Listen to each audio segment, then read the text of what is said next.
This chilling audio clip is said to be one of the most haunted voice messages ever recorded, and it's coming from a place that you might recognize. The message was sent by a man who was hiking in the woods when he heard a terrifying sound. Listen closely to what he heard in this voice message. Have you ever been hiking before? It can be a great way to enjoy nature while getting some exercise and peace of mind.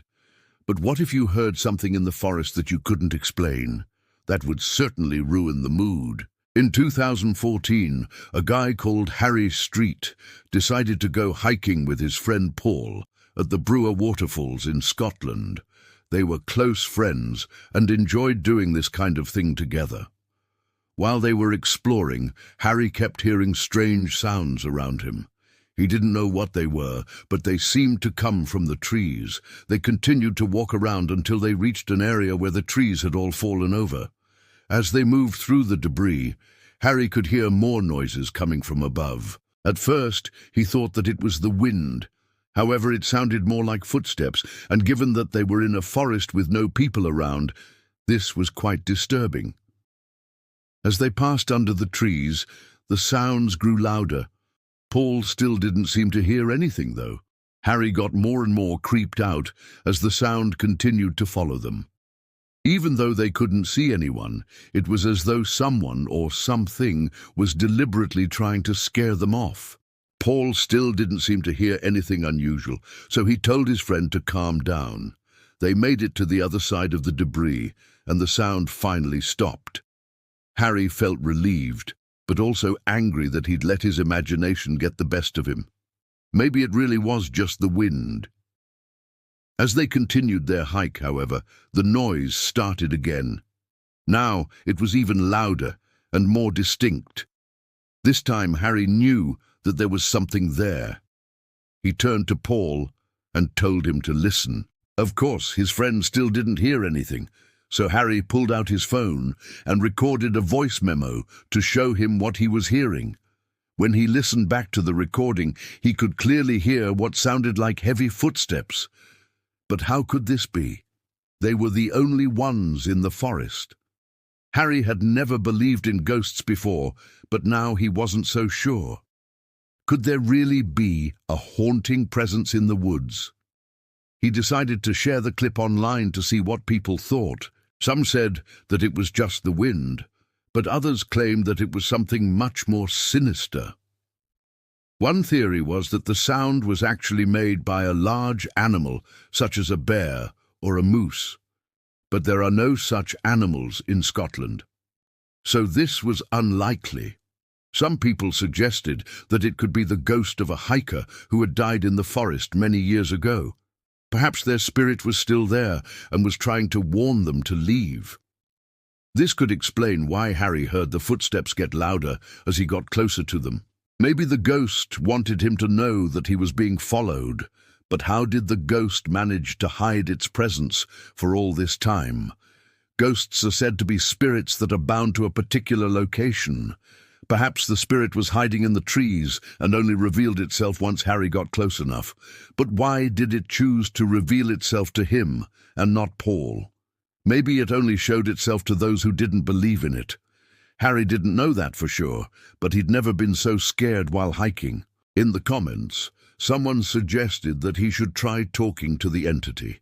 He decided to do just that and began to ask questions. "Who's there? What do you want?" But the only response he got was more footsteps. And then something else happened. Harry continued to explore the area and soon realized that he wasn't alone. He could feel eyes on him and knew that whatever was there was getting closer. He could feel the air growing colder by the second. He could sense that the forest itself was closing in on him. He began to run as fast as he could, but it was like the forest was alive and was determined to keep him inside. He could feel the branches grabbing at him, and the trees seemed to be whispering secrets. It was as if the forest didn't want him to leave.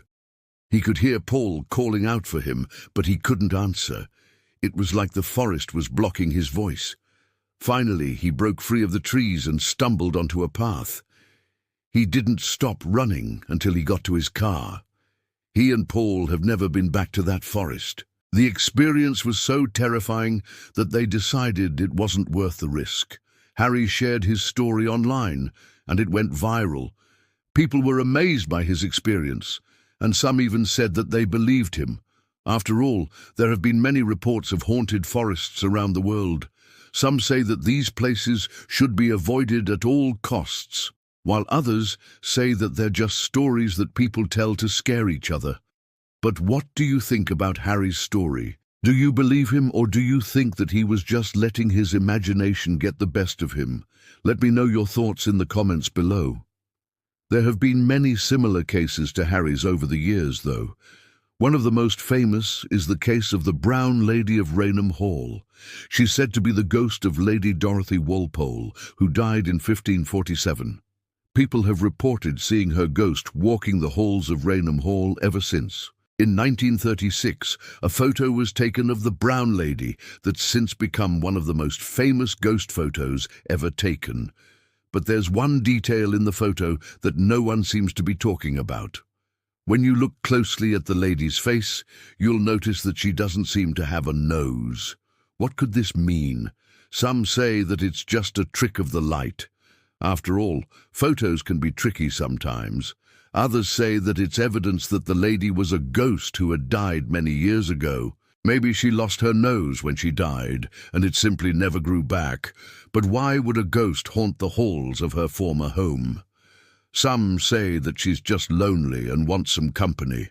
Others say that she's angry about the way that she died. Maybe she was murdered, and her ghost is still there looking for revenge. Whatever the case may be, the Brown Lady of Roehampton Hall is one of the most famous ghosts in history, and her story continues to fascinate people to this day. Another famous ghost is said to haunt the Tower of London. Her name was Anne Boleyn, and she was the wife of King Henry VIII. She was executed in 1536 after being accused of adultery and treason. But some say that her ghost still haunts the tower where she was imprisoned.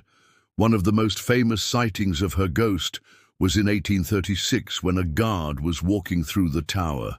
He saw the ghost of a woman dressed in 16th century clothing.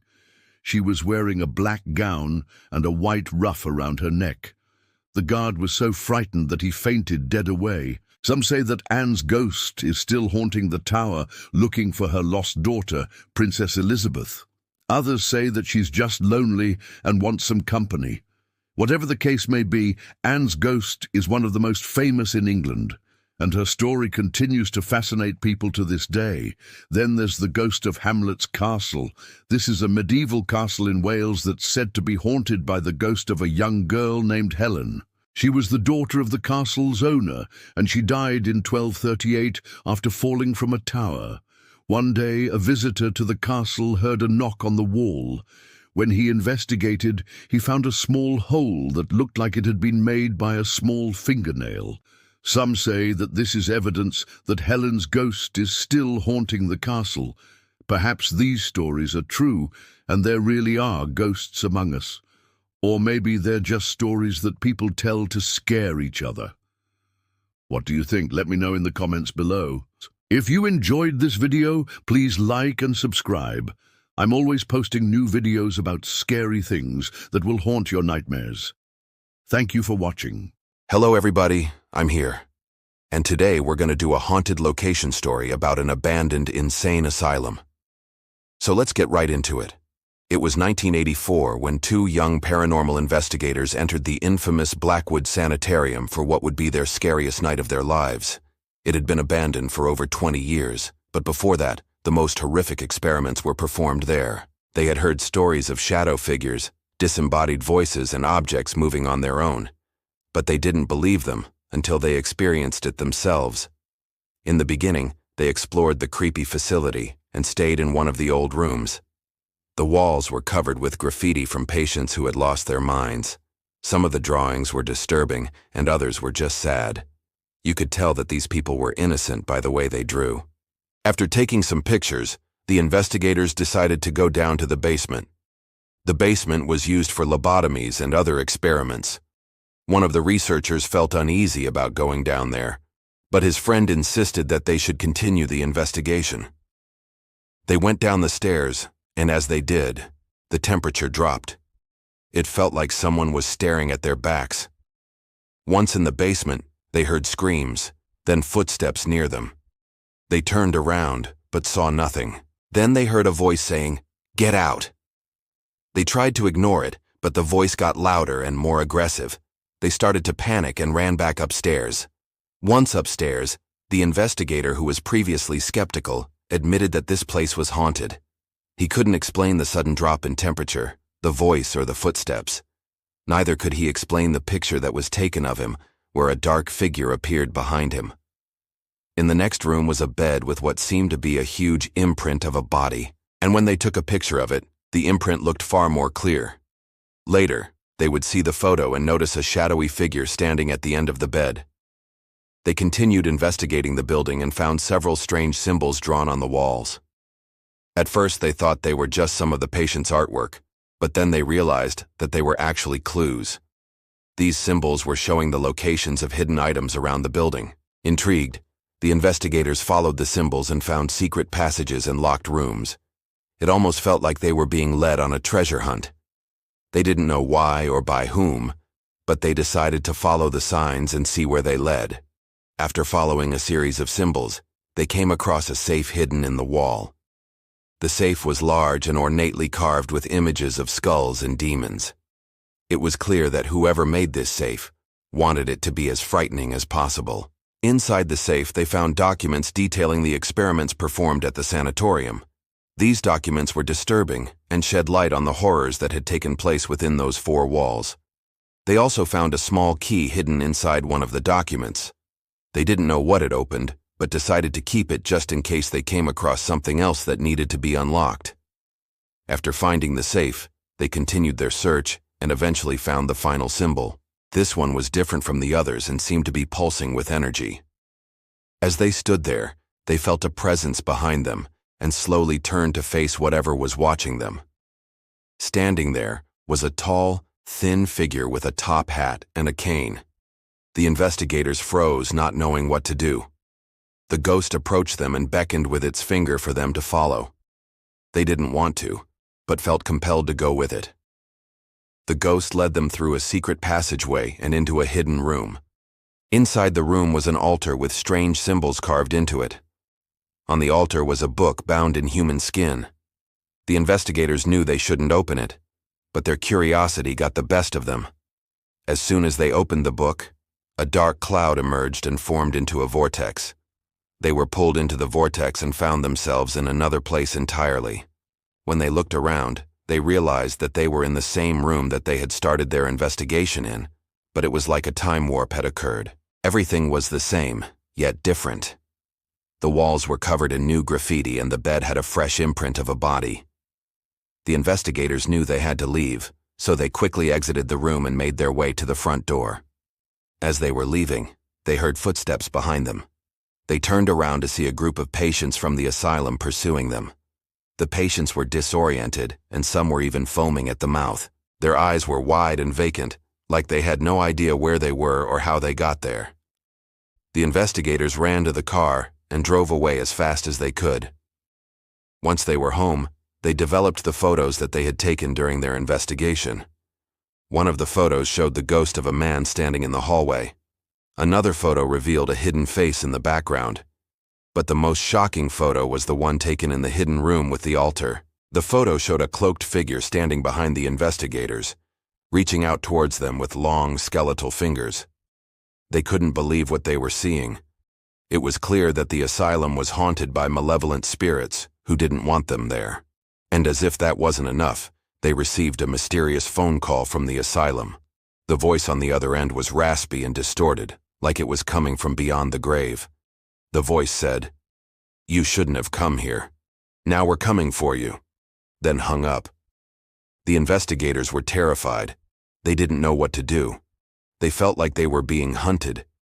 Every time they looked at the photos, they saw something new and disturbing. The ghost of the man in the hallway seemed to be getting closer with each photo. The hidden face in the background was becoming more clear, and the cloaked figure was reaching further out towards them. They couldn't shake the feeling that they were being watched, and when they tried to forget about the experience, The phone calls kept coming.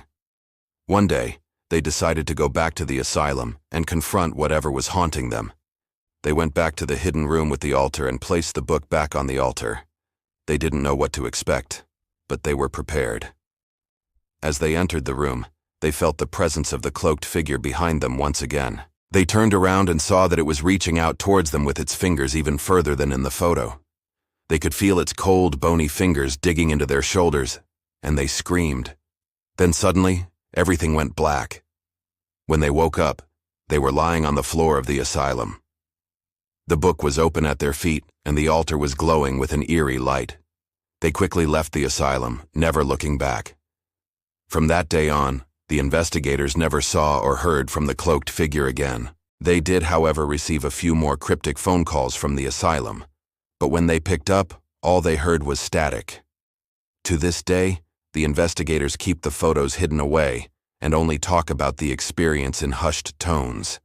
They'll never forget the terror they felt when they realized that they were being hunted by a ghost. Thank you guys so much for tuning in to another scary video. If you liked this one, please hit that thumbs up button and subscribe if you haven't already. And if you have any ghost stories you'd like to share with me, please put them in the comments below because I can't wait to hear them. Anyway, I've been your host, and I'll see you next time. Bye.